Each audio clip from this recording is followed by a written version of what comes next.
Guys, okay, before I begin, please let me know. Is this the first time a list like this has been done, where someone's ranking the top first stories of a companion? If so, please let me know in the comment section. It'd be nice to be unique one time. Okay guys, hello, welcome, or if you've already seen my channel before, welcome back. I'm the Philadelphia Whovian, and guys, yes, as you saw in the title sequence, we are now ranking the first story of each companion. We're not ranking the whole thing, just doing a top 10 list. Usually I rank all, but I'm like, now let's do a top 10 this time. And I'm telling you guys right off the bat, guys, I'll be very honest with you, my list is going to be completely different than yours. But I'm totally open to hearing what other people have as their top 10 first stories of a companion's list. So if you want to let me know in the comment section, I'm totally open to it. And I'm also going to warn you now, I'm recovering from a cold. So I'm sorry if I cough in this video. And also, oh god, I also had my wisdom tooth removed a couple days ago, so I'm also in massive pain. So I apologize if I ever stop lisping. Okay, so without further ado, we're going to do now a ranking of my top 10 favorite first stories of companions from Doctor Who. Starting at number 10, I'm going to shock you because I think quite a few people are not crazy about this story, but I love it. From the third Doctor's second season, Terror of the Autons. Okay, so we already have Unit in this. In the plot of the Autons, okay, the Autons are back. And we also get the introduction of the Master. Yes, about taking over the planet Earth. But also in this, we get introduced to the character of Jo Grant, played by the wonderfully adorable Katie Manning. Jo Grant is a person who was thrust on the Doctor as his assistant at Unit. She is young, inexperienced, she's not scientifically savvy, but she really wants to do a good job and improve herself. She wants to be better, and she is almost not only self-sacrificing, but almost practically suicidal in her attempts to help. But she only tries to endanger herself in her mad schemes. And she fails a couple times. She rolls down and makes mistakes throughout her era, but ultimately it's from a place of wanting to help the Doctor and do a good job and be the best she can possibly be. And she's adorable. She's sweet. She's wonderful. And sometimes you need that companion who, they're not perfect, but the reason why they're not perfect is because they want to do a good job so much, and their imperfections only come from them being self-sacrificing and wanting to do that good job. And that's what makes Jo just so wonderful and played excellently by Katie Manning. So, next we have number 9, from the very first story of Doctor Who ever, An Unearthly Child. This is the time, anyone who saw the first Doctor's era knows the first 2 seasons, each episode, even if it was still a part of one individual story, each episode had its own title. So if you don't want to include the Caveman Part 2, Part 3, and Part 4 of An Unearthly Child, you can always do the Part 1 of the story. What I mean by that is, An Unearthly Child usually is considered as 4 parts. The first part is just how we get introduced to the show, and then the last 3 episodes are cavemen bits, where the TARDIS has gone back in time to the cavemen. But if you just want to consider the first part, I'll let you. Okay, in Unearthly Child, we get introduced to the character of Ian and Barbara. Susan is a companion too, of course, but she's already been traveling with the Doctor. She's already been there. It's not her first story, I feel.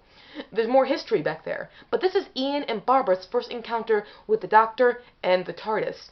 Ian and Barbara are school teachers at Susan's school. They are her teachers.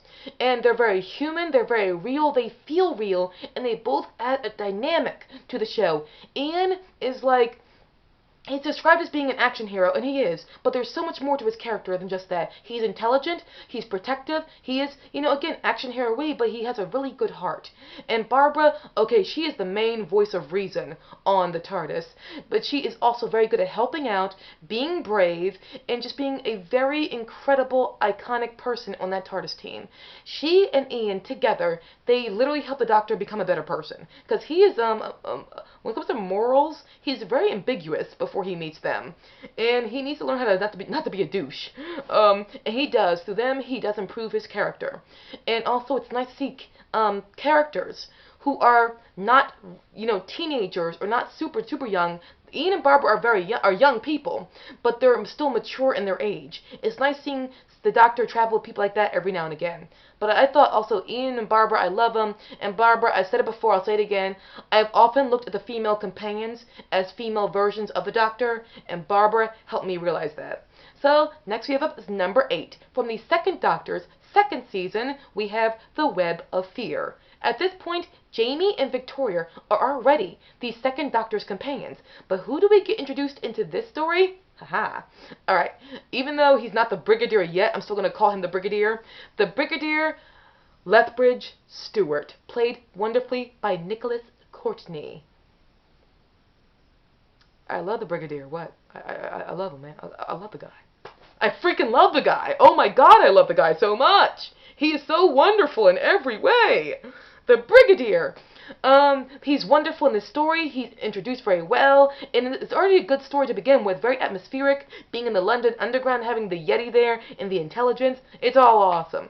But the Brigadier is a major asset to this. Next we have up is number 7. Okay, number 7, shocking, controversial, because I know a lot of people probably don't even care for this story very much, but I love it. It is called The Face of Evil, from the 4th Doctor's era, and this is where we get introduced to the character of Leela. Leela is savage. She's a barbarian, she's a warrior, she will kill you as soon as she look at you, and I love her. Louise Jameson plays her to perfection. One of the best performances of an actress playing a companion ever. She is everything I just wanted to see. She was cool. She was also very different from the Doctor's previous companions in many ways. She was very about gut and instinct, while he's very scientifically oriented. It's about them trying to meet each other halfway, but not always doing so. And again, Louise was just, took my breath away with how awesome she was.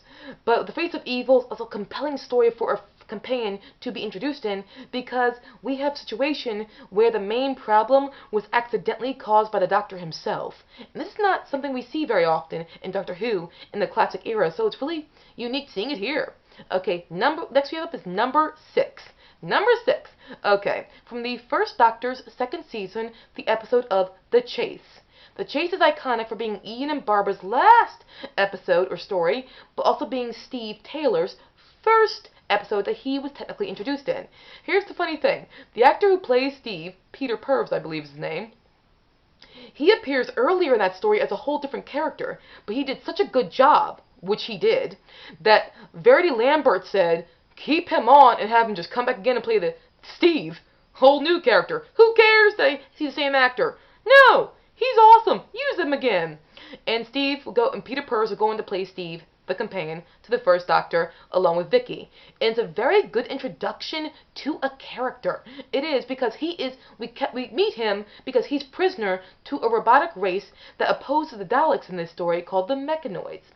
And you know how in the movie Castaway with Tom Hanks has that character called Wilson, who's like the volleyball head with his handprint attached on him, and Tom Hanks talks to him like he's a person, because, to help him stay sane. That's what Steve does in this. He's got like a little stuffed animal he treats like a person.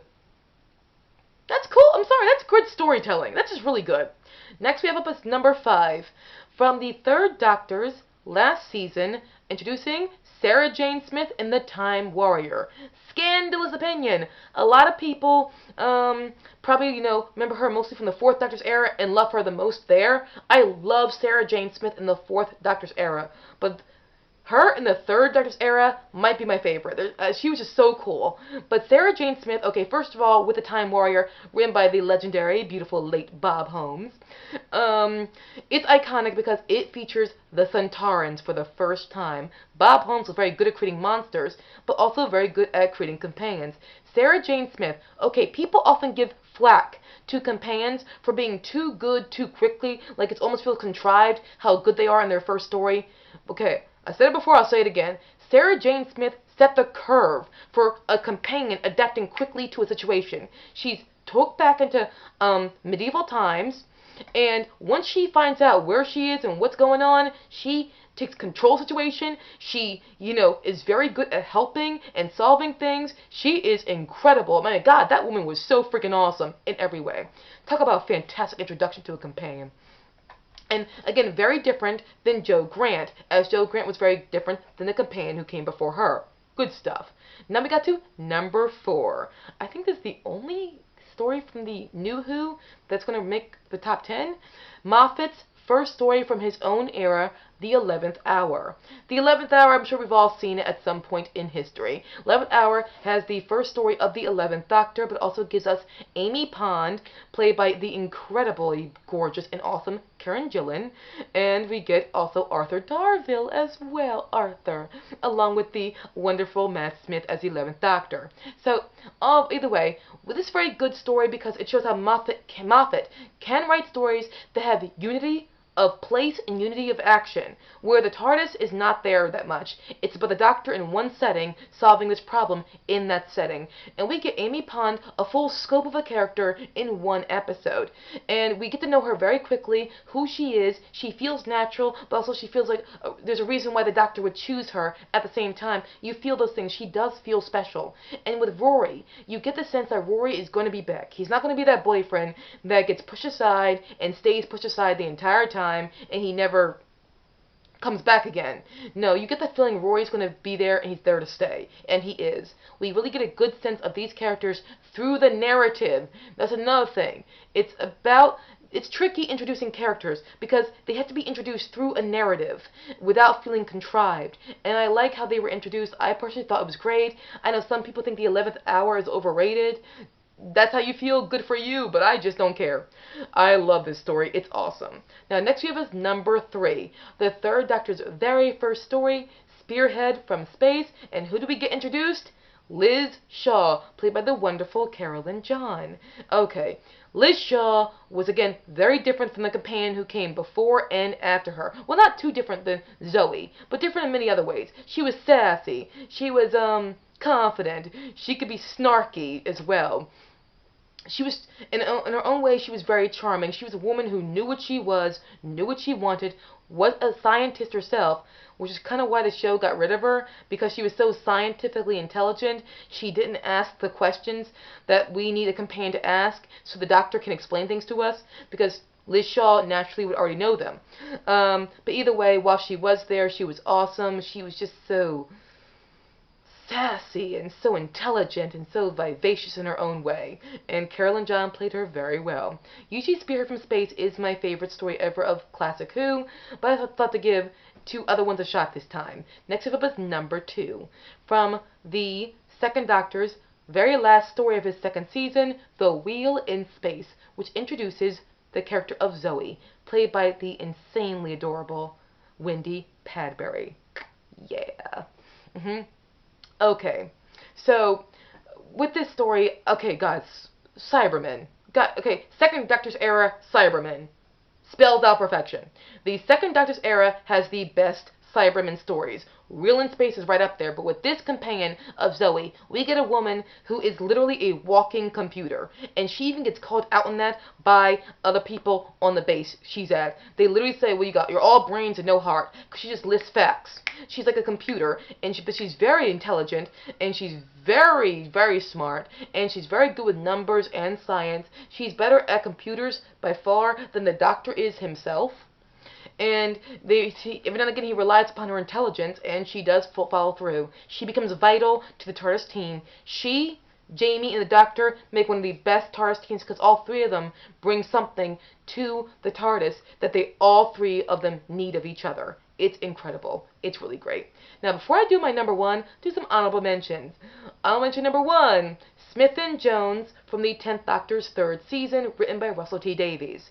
It's no secret on my channel. This is my favorite opening, first companion story of the Russell T Davies era.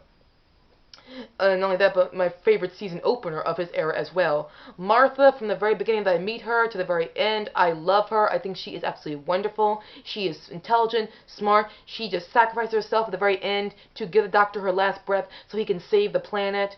That's just self-sacrificing. And she, again, being a doctor, we have the Doctor traveling with another Doctor. This become vital to him in many, many, many ways. A very, very good introduction to a character. And again, I love Martha from beginning to end. Love Freema. Thought she was great. And it's just awesome. Next we have up is The Ribus Operation from the 4th Doctor's era, I believe, season 16, The Key to Time, where we get Mary Tam as Romana, eventually played by Layla Ward. I just grouped those 2 women together because I love both women. Romana, she's perfect. Oh my god, I love her so much. Romana, okay, with that story written by Bob Holmes, you beautiful man. Bob wrote a very good story that was very unique, good world building, very good world building, but also he introduces Romana as well. And Romana, I believe I was told that actually Bob Holmes also created the companion of Leela, but correct me if I'm wrong about that one. Because I could have sworn in the special features to a DVD, Louise Jameson said that actually it was Bob Holmes who came up with her, the idea of her, Leela. But correct me if I'm wrong. But Romana, we got a female, we got a Time Lord, a Time Lady, traveling with the Doctor. Boom! This is so unique. And it was such a great addition to the companions list to have a Time Lady traveling with the Time Lord. Romana is one of my favorite companions. She's awesome in every way. Okay, next we have up is controversial opinion, The Bells of St. John with Clara, written by Stephen Moffat. Okay, I know people hate this story. I know some people are going to argue, say Clara's first story technically was The Asylum of the Daleks, but when you think about it, when he meets her in the Bells of St. John, she's the person who will go on to create the echoes that we see in Asylum of the Daleks. So this is still technically Clara's first story, because this story begins her journey to which she creates all those other echoes that she was in before this story. So I stand by it. People hate this story, and they never give any reasons why. I love this beautiful pile of crap. Oh, I love it so much. It's fun, it's fast-paced, but it's still slow enough for you to understand everything that's going on. Love it, that's just who I am. Hate me all you want to. Honorable mention. Another one is from the Fifth Doctor's era, his second to last story, Planet of Fire. Oh, it's got Perry in it. I love myself some Perry. So I think it's great. Go Perry. Okay, last honorable mention goes to Full Circle, which introduces the character of Adric. Even if you don't like Adric, you gotta admit, Full Circle is overall, I think, a very good story. And now we get to our number one. I'm gonna shock everybody, because no one ever puts this as their number one, but I'm gonna do it. Because I think this story, it gets no credit, and it deserves it. From the Fifth Doctor's second season, Modern Undead, I believe written by Peter Grimwade, and we get introduced to the character of Turlough. Okay. Turlough is is a very morally reprehensible character. He is not a good guy. I mean, he has some good aspects to him, but he can be rotten. He's a pretty rotten seed. But this is the beginning of a story where we see the journey of a character who goes on to become a better person, and a male character who's allowed to improve under the Doctor. And I like that, seeing a male character not get just shafted and like pushed away very quickly because they're not perfect, as it's happened with New Who quite often. But you know, Turlough was a really entertaining character. He was very interesting in the sense that he was not likable when you first meet him. That being said, this is a great story, and great story for a companion to open on. Got Nisa there being awesome. Tegan at her most likable stage in this, and we get the Lethbridge Steward. Yes, the Brigadier's in here, and the Fifth Doctor is just having a good time. And everybody's good. We got the Black Guardian, and we see a companion talk and interact and make a deal with the Black Guardian. I think it's a great story. Overall, I think it's awesome. I know, shocking opinion, but there it is.